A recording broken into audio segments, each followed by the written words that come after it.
نشانیداد تو پک میرسه از سر به جای استیف کردی کار شده ختم از چش سینا یکیمون هستش نجاک آجیر میزنه پشت سرم پولیس چک میزنه توی گوشم فوری دست پس افته دستم و برید شانس آوردم تو جیبم گلی آجیر میزنه پشت سرم پولیس چک میزنه توی گوشم فوری میگه چرا فر نمی کنی سولی ته کوچه بومبسته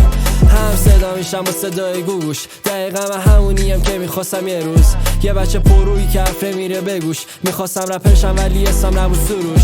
استار بای سوپر استار تهرانه یه چند باری خودشو به فاز افتاده رفیقاش با این که میگه خیلی کرم داره ولی همیشه لبخند روی لب دارن کانورس با کلی فاز بهم داده خودم میبینم توی کانسرت داره چند تا کاست بام توشون راکستار داره دیشب دزدیدمشون پاسکاره یه جوون شیطونه 19-20 ساله انقدر شروع شوق داره انگاری جیش داره هنو خبری نی ولی کلی بیس داره روی گوشیم از اکسا پر میسکاله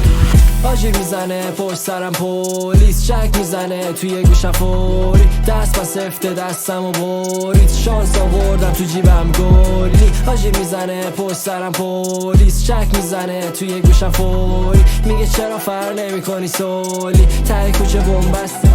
اینه پدیده ای عجیبه نداره رپو میکنم تا هر جا بخواد بهم پا بده چرا تو این مسیر اومدم میشه روک بهم بگی مامی میگه از بچگی بوده شورتت سفی یه جو کش در میاد به سخت مغز میچسب به کف مف میکن از سر من میچرخه سنگ در میارم لمس ممس به لحظه حرف در میارن حرف به چرفه اوز تخمیه اینو رد کن بده بره کلان زده کناره میکنه گله مله نمیدونم چی میگه ولی شعر و وره چند وقت خوردم من به خوشانسی گره مره زیادی نمیخواد یه پکم بسته تو هم عجله نکن میرسه همواره دست دادا یه ترک بدم کل تهران به لرزه کاری ندارم ولی کیرم تو نواره قصه